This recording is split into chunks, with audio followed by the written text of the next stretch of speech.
بسم الله الرحمن الرحيم نحمده ونصلي على رسوله الكريم أما بعد فأعوذ بالله من الشيطان الرجيم بسم الله الرحمن الرحیم فضائل قرآن کے حوالے سے آخری جو حدیث نمبر 34 پڑے گی، ہر سفارشی سے بڑا سفارشی قرآن مجید ہے۔ اس میں بڑی اچھا مضمون حدیث کا اور تشریح کا پڑھا گیا جو آپ کے سامنے ہے۔ ٹھیک ہے جی، تو اس کی تقریباً ریکارڈنگ آپ نے دیکھی یوٹیوب میں، اور کتنا فضائل کا حامل یہ مضمون ہے۔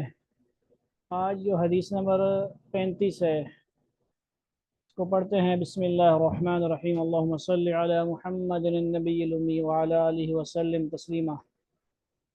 عن عبد الله بن عمرو رضی اللہ تعالی عنہ ان رسول اللہ صلی اللہ علیہ وسلم قال من قرأ القرآن فقد استدرج النبوة بين جنبيه غير أنه لا يوحى إليه لا ينبغي لصاحب القرآن أن نجد مع من وجده ولا يجهل مع من جهل وفي جوفه كلام الله، رواه الحاكم وقال صحيح الإسناد۔ ترجمہ: عبداللہ بن عمر رضی اللہ تعالیٰ عنہ نے حضور اقدس صلی اللہ علیہ وسلم کا ارشاد نقل کیا ہے کہ جس شخص نے کلام اللہ شریف پڑھا، اس نے علوم نبوت کو اپنی پسلیوں کے درمیان میں لے لیا۔ گو اس کی طرف وحی نہیں بھیجی جاتی، اور نبی نہیں ہے، یعنی ٹھیک ہے جی، وحی نہیں کی جاتی۔ حامل قرآن کے لیے مناسب نہیں کہ غصہ والوں کے ساتھ غصہ کرے یا جاہلوں کے ساتھ جہالت کرے، حالانکہ اس کے پیٹ میں یعنی سینے میں اللہ کا کلام ہے، چونکہ وحی کا سلسلہ نبی کریم صلی اللہ علیہ وسلم کے بعد ختم ہو گیا۔ آخری نبی آپ صلی اللہ علیہ وسلم ہیں، ٹھیک ہے جی، خاتم النبیین ہیں، اور آپ صلی اللہ علیہ وسلم فرما دیا نا خاتم النبی لا نبی بعدی، اور نئی نبوت، نیو نبی نہیں آئے گا، نہ کسی کو نئی نبوت دی جائے گی۔ عیسیٰ علیہ السلام نے اپنے وقت پہ بطور امتی کی حیثیت سے آنا ہے، نبی بھی ہیں لیکن بطور امتی آئیں گے، لہذا اور نبی کوئی نہیں آئے گا، نہ کوئی دعویٰ کرے گا، تو وہ جو دعویٰ کرے گا وہ جھوٹا ہوگا۔ ٹھیک ہے جی، کیونکہ وحی کا سلسلہ نبی کریم صلی اللہ علیہ وسلم کے بعد ختم ہو گیا، اس لیے وحی تو اب نہیں آ سکتی، لیکن چونکہ یہ حق سبحانہ و تقدس کا کلام پاک ہے، ٹھیک ہے، پاک کلام ہے، اس لیے علوم یا علم نبوت ہونے میں کیا تعامل ہے، یعنی کیا شک ہو سکتا ہے۔ اور جب کوئی شخص علوم نبوت سے نوازا جائے تو نہایت ہی ضروری ہے کہ اس کے مناسب بہترین اخلاق پیدا کرے اور برے اخلاق سے احتراز کرے، بچے۔ فضیل بن عیاض رحمۃ اللہ علیہ کہتے ہیں کہ حافظ قرآن اسلام کا جھنڈا اٹھانے والا ہے، اس کے لیے مناسب نہیں کہ اللہ لعب کھیل تماشے میں، پھٹوں میں جا کے کھیلے، گیمیں کھیلے۔ حافظ قرآن کا یہ کام نہیں ہوتا، مصروف رکھے اپنے آپ کو قرآن سیکھنے، سکھانے میں، سمجھنے میں، سمجھانے میں، ٹھیک ہے جی۔ مناسب نہیں کہ اللہ و لعب میں لگنے والوں میں لگ جاوے، یا غافلین میں، لاپرواہ لوگوں میں شریک ہو جاوے، یا بیکار لوگوں میں داخل ہو جاوے۔ تو اللہ رب العزت حفاظ کرام، حافظ قرآن جو ہے ایسے ہوں، یہ صفات ان کے اندر ہونی چاہیے۔ غصہ والوں کے ساتھ فضول غصہ نہ کریں، یہ نہیں کہ ڈھیٹ بن جائے اور صبر کرتا رہے، جو مرضی اس کو کٹتے رہیں، مارتے رہیں، اور بد اخلاقی کو کرتا رہے آگے اس کے۔ اسی کے جی، اس میں صرف وہ بے جا غصہ کی بات ہو رہی ہے جو بالکل مطلب جہاں پہ غصہ برداشت کرنے کی، پینے کی کوئی گنجائش موجود ہے، ٹھیک ہے جی۔ والکاظمین الغیظ والعافین عن الناس، قرآن نے بھی کہا ہے جو غصہ کو پینے والے ہیں، ٹھیک ہے جی، غصہ کو روکنے والے۔ تو جہاں پہ پتہ ہے کہ آپ غصہ کرنے سے فساد پھیلے گا، زیادہ معاملہ بگڑے گا، غصہ نہ کرے اور حکمت عملی سے کرے، ٹھیک ہے جی۔ غصہ نہ کرنا یہ بھی کوئی عقل مندی نہیں ہے، غصہ کرنا جائز بات پہ غصہ آتا ہے، ہر کسی کو آتا ہے، نبی کو بھی غصہ آنا چاہیے، یہ ایک فطری چیز ہے، لیکن غصے کو قابو بھی کرنا ہے، ایک وقت پہ آئے اور پھر قابو بھی ہو جائے اپنا۔ جس کو غصہ نہیں آتا اسے بھی گدھا فرمایا گیا ہے، ٹھیک ہے جی۔ تو یہ ترتیب ہے، جو غصے کو قابو نہ پائے پھر وہ بھی شیطان ہوتا ہے نا، تو مینٹین کرنا ہوتا ہے تمام باتوں کو۔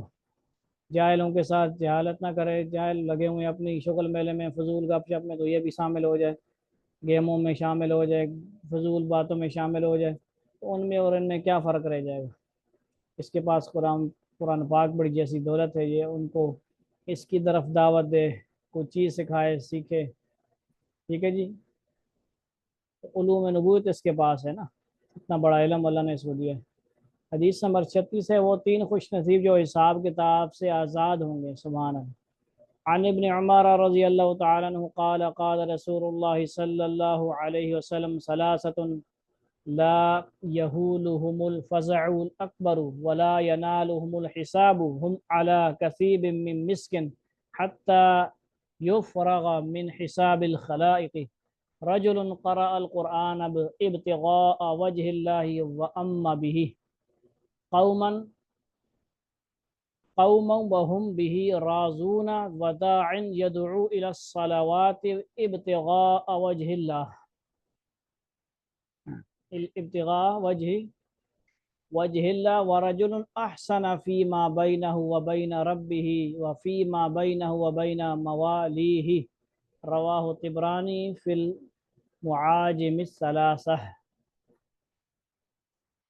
ابن عمر رضی اللہ تعالیٰ عنہ حضور اقدس صلی اللہ علیہ وسلم کا ارشاد نقل کرتے ہیں کہ تین آدمی ایسے ہیں جن کو قیامت کا خوف دامن گیر نہ ہوگا، یعنی پریشان کرنے والا نہ ہوگا، ان کو قیامت کا بالکل بے غم ہوں گے، نہ ان کو حساب کتاب دینا پڑے گا، اتنے مخلوق اپنے حساب کتاب سے فارغ ہو، وہ مشق کے ٹیلوں پر تفریح کریں گے۔ ایک وہ شخص جس نے اللہ کے واسطے قرآن شریف پڑھا اور امامت کی اس طرح پر کہ مقتدی سے راضی رہے، یہ بھی بڑی بات ہے۔ دوسرا وہ شخص جو لوگوں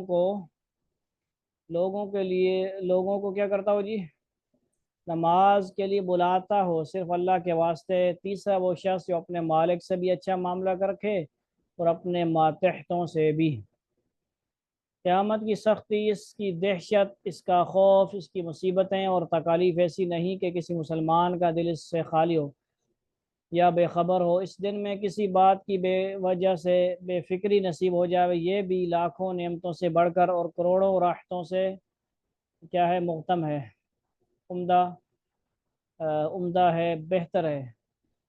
پھر اس کے ساتھ اگر تفریح و تنعم بھی نصیب ہو جاوے، کیا ہو جائے، عیش و آرام نصیب ہو جائے۔ تفریح مطلب عیش کرنا، پھرنا ٹرنا، تنعم آرام، ٹھیک ہے جی، نصیب ہو جاوے تو خوشا نصیب، یعنی اچھی قسمت ہے، بہت بڑی بات ہے، صحیح قسمت اس شخص کے جس کو یہ میسر ہو، اور بربادی و خسران ہے، کیا ہے، ناکامی، نقصان ہے ان بے حصوں کے لیے جن کو احساس نہ ہو، جو اس کو لغو، بیکار اور اضاعت وقت سمجھتے ہیں، ٹھیک ہے جی، وقت کو برباد کرنا، ٹائم ضائع کرنا کہتے ہیں قرآن کو یاد کرنا، اس کی محنت کو۔ معجم کبیر، یعنی اس کتاب میں اس حدیث شریف کے شروع میں روایت کرنے والے صحابی عبداللہ بن عمر رضی اللہ عنہ سے نقل ہے کیا ہے کہ اگر میں نے اس حدیث کو حضور اقدس صلی اللہ علیہ وسلم سے ایک مرتبہ غرض 7 دفعہ یہ لفظ کہا، یعنی اگر 7 مرتبہ نہ سنا ہوتا تو کبھی نقل نہ کرتا، یعنی انگلیوں پہ 7 دفعہ انہوں نے ایک مرتبہ کہا، 7 دفعہ بتانے کے لیے۔ اللہ تعالی ہمیں بھی یہ توفیق عطا فرما دیں جی، جو حدیث میں کتنی بڑی بشارتیں ہیں، ٹھیک ہے جی۔ کتنا بڑا سخت دن ہوگا قیامت کا، حساب کتاب میں لوگ پسینے میں ڈوب گئے ہوں گے، اپنے اپنے حساب، اپنے اپنے اعمال کے بقدر، ایمان کے بقدر، پسینے میں، کوئی پیپ میں، کوئی جو ہے خون میں، کیا ہے، ڈوبا ہوگا، اور سایہ نہیں ہوگا، عرش کا سایہ ہوگا، اور جناب مخلوق مصروف ہے حساب میں، اور یہ کیا ہیں جی، مشق کے ٹیلوں پر تفریح کر رہے ہوں گے۔ کون کون سے جو قرآن شریف پڑھے، امامت بھی ایسے کرے کہ مقتدی راضی ہوں، یعنی یہ بڑی بات ہے کہ مقتدی راضی ہوں، یعنی اچھی طرح نماز پڑھائے، ان کا خیال کرے، ہاں ہر کسی کو یعنی جس طرح نماز پڑھانے کا حق ہے اس طرح نماز پڑھائے، زیادہ بہت لمبی نمازیں نہ پڑھائے، بہت مختصر بھی نہ پڑھائے، درمیانی سی، جس طرح ہلکی سی درمیانی نماز اس طرح کہا گیا ہے اس طرح امامت کروانی چاہیے، سب کو راضی کرنا اس اعتبار سے، ورنہ حق بات کہنے پہ ہر کوئی راضی بھی نہیں ہوتا، یہ بھی بات یاد رکھنی ہے۔ حق بات کہے، سچی بات کہے، دل کی سچی بات قرآن و حدیث کی، پھر اس پہ کوئی ناراض ہو راضی ہو وہ اس کی پرواہ نہیں کرے گا، اصل بات یہ ہے کہ حقوق ادا کرے، نماز مسائل ساری چیزوں کا خیال کرتا رہے۔ اور جو دوسرا ہے، پہلا بندہ قرآن شریف والا ہے، دوسرا شخص لوگوں کو نماز کے لیے بلاتا ہو صرف اللہ کے لیے واسطے، یعنی دعوت تبلیغ کا کام کرے، جس طرح بھی لوگوں کو نماز کی دعوت دے، سوشل میڈیا کے ذریعے دے، یا جس طرح پاس جا کر فضائل سنا کر، درس تدریس دے کر نماز کی جو ہے فضائل سنائے، مسائل بتائے، یا نماز کے جو چھوڑنے پر وعیدیں ہیں وہ سنائے، وہ بھی اس کی فصل ہیں باقاعدہ اس کتاب میں۔ تیسرا کون سا بندہ ہے جی؟ جو مالک سے بھی اچھا برتاؤ کرے، اللہ تعالیٰ سے بھی معاملہ اچھا ہو، اور اس کے جو ماتحت ٹیم ہے، ٹیم ورکر ہیں، یا آفس کے اندر وہ آفیسر ہے، سارے اس سے ماتحت ملازمین خوش ہیں، وہ ان کے خیال کرتا ہے تمام کا، اچھے سے تنخواہ بھی دیتا ہے، ان کی صحیح خیر خبر رکھتا ہے، انشاءاللہ وہ بھی کتنی بڑی بات ہے۔ تمام اس میں شعبے شامل ہیں کہ عادل ہے وہ بھی، ٹھیک ہے جی، عدل کرنے والا ہے، انصاف کرنے والا ہے اپنے رعایا کے ساتھ، اپنے نیچے ماتحتوں کے ساتھ، یہ تین شخص اس حدیث میں فرمایا گیا۔ باقی سات لوگ جو ہے نا دوسری حدیثوں میں ان کا بھی ارشاد فرمایا گیا، وہ اپنے موقع پہ کہیں پہ یہاں پہ یا کہیں پہ حدیث آئے گی۔ تو اس میں صحابی نے بھی بڑی تاکید سے فرمایا ہے کہ اس کو انہوں نے 7 مرتبہ سنا ہے۔ آگے حدیث ہے جی، حدیث نمبر ہے یہ 36 ہے، 37 حدیث ہے، آیتیں اور رکعتیں۔ عن ابی ذر رضی اللہ تعالی عنہ قال قال رسول اللہ صلی اللہ علیہ وسلم یا ابا ذر لأن تغدو فتعلم آیة من کتاب اللہ خیر لک من ان تصلی 100 رکعہ ولأن تغدو فتعلم بابا من العلم عمل به او لم يعمل به خیر من ان اصلی 1000 رکعہ۔ رواہ ابن ماجہ باسناد حسن۔ ترجمہ، ابو ذر رضی اللہ تعالیٰ عنہ کہتے ہیں کہ حضور اکرم صلی اللہ علیہ وسلم نے ارشاد فرمایا کہ اے ابو ذر، اگر تو صبح کو جا کر ایک آیت کلام اللہ شریف کی سیکھ لے تو نوافل کی 100 رکعات سے افضل ہے، اور اگر ایک باب علم کا سیکھ لے، خواہ اس وقت وہ معمول بھی ہو یا نہ ہو۔ ایک باب علم کا کیا ہے جی؟ ایک حصہ، ایک پارٹ، لیسن، چیپٹر، کیا کرے؟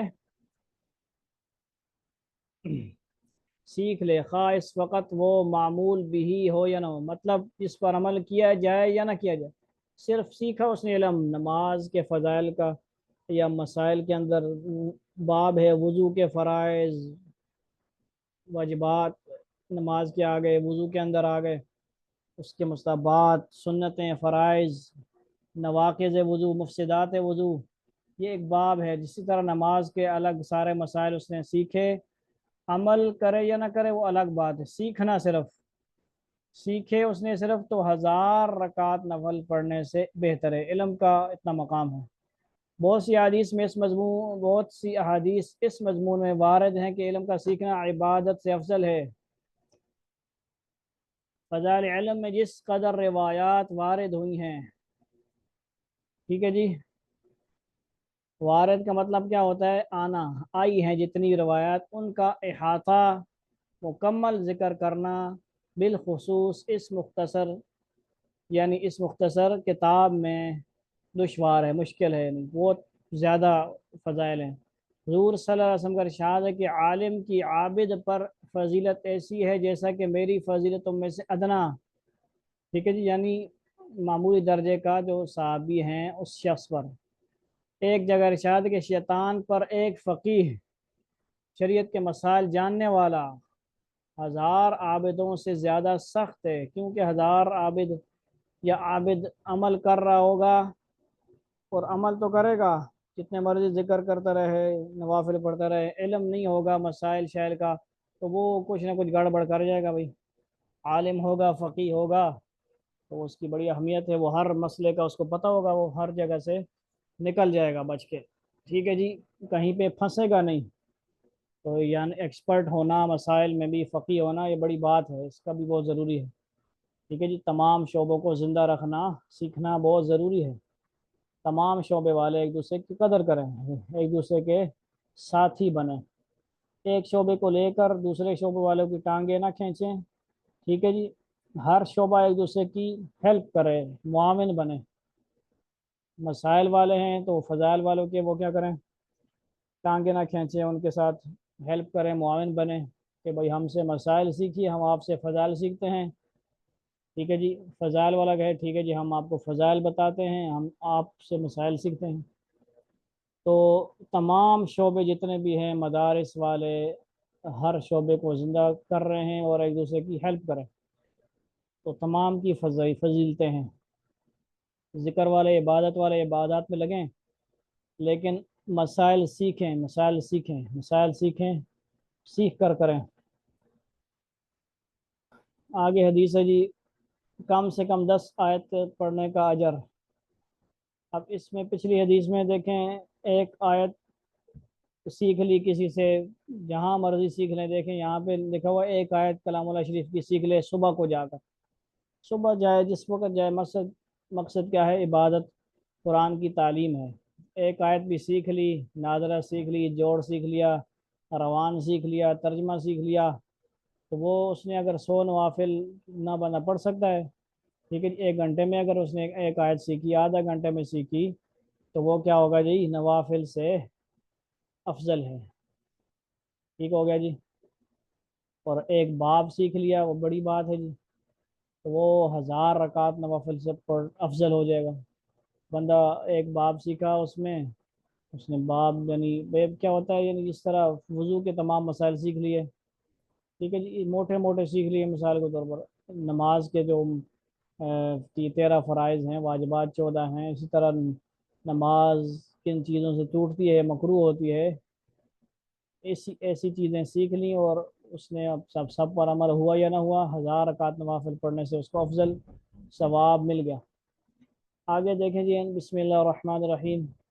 عن ابی هريرة رضی اللہ تعالی عنہ قال قال رسول اللہ صلی اللہ علیہ وسلم من قرأ 10 آیات فی لیلة لم یکتب من الغافلین، رواہ الحاکم وقال صحیح علی شرط مسلم۔ کم سے کم 10 آیت پڑھنے کا اجر۔ ترجمہ حضرت ابو ہریرہ رضی اللہ تعالیٰ عنہ نے حضور اکرم صلی اللہ علیہ وسلم سے نقل کیا ہے کہ جو شخص 10 آیتوں کی تلاوت کسی رات میں کرے، وہ اس رات میں غافلین سے شمار نہیں ہوگا۔ 10 آیات کی تلاوت جس کے پڑھنے میں چند منٹ صرف ہوتے ہیں، خرچ ہوتے ہیں، استعمال ہوتے ہیں، تمام رات کی غفلت سے نکل جاتا ہے، اس سے بڑھ کر اور کیا فضیلت ہوگی۔ تو اللہ تعالی ہمیں وقت کی، قرآن کی قدر بھی کی توفیق عطا فرما دیں۔ یعنی سورہ فاتحہ اور قل هو اللہ ملا لیں تو 10 سے زیادہ آیتیں ہیں، تو کوئی بھی صورت پڑھ لی، 10 4 کل پڑھ لیے، سورہ ملک پڑھ لی، 4 5 صورتیں 8 10 پڑھ لی، تو بچوں کو ابھی سے عادی بنائیں، سوتے وقت دعائیں پڑھیں، اور یہ آیات پڑھیں گے تو غافلین سے مطلب نہیں ہوگا، اس میں اس کو ثواب لکھا جائے گا، کم از کم ایک ہی آیت پڑھنے لینے کا اجر و ثواب۔ بسم اللہ الرحمن الرحیم۔ عن ابی هريرة رضی اللہ عنہ قال قال رسول اللہ صلی اللہ علیہ وسلم من حافظ على هؤلاء الصلوات المكتوبات لم يكتب من الغافلین ومن قرأ في ليلة 100 آیة كتب من القانتين، رواہ ابن خزیمہ فی صحیح والحاکم وقال صحیح على شرطہما۔ ابو ہریرہ رضی اللہ تعالیٰ عنہ نے حضور اکرم صلی اللہ علیہ وسلم کا ارشاد نقل کیا کہ جو شخص ان 5 فرضوں نمازوں پر مداومت کرے، کیا کرے، پابندی کرے، ہمیشگی کرے، ترتیب کے ساتھ کنٹینیو پڑھے، اور وہ غافلین سے نہیں لکھا جائے گا۔ جو شخص 100 آیات کی تلاوت کسی رات میں کرے، وہ اس رات میں قانتین سے لکھا جائے گا۔ قانتین عربی قرآن کا لفظ بھی ہے، فرما بردار بندوں کو کہتے ہیں، اس کا فائدہ تشریح دیکھتے ہیں۔ حسن بصری رحمۃ اللہ نے حضور اکرم صلی اللہ علیہ وسلم سے نقل کیا کہ جو شخص 100 آیت رات کو پڑھے کلام اللہ شریف کے مطالبہ سے بچ جائے گا، سبحان اللہ، یعنی پوچھا نہیں جائے گا اس نے تلاوت کی تھی نہیں کی تھی، حق ادا کیا تھا نہیں کیا تھا۔ اور جو 200 پڑھ لے تو اس کو ہر رات، اس کو رات بھر کی عبادت کا ثواب ملے گا، اور 500 سے 1000 تک پڑھ لے اس کے لیے قنطار ہے۔ صحابہ نے پوچھا کہ قنطار کیا ہوتا ہے؟ حضور صلی اللہ علیہ وسلم نے ارشاد فرمایا 12,000 کے برابر۔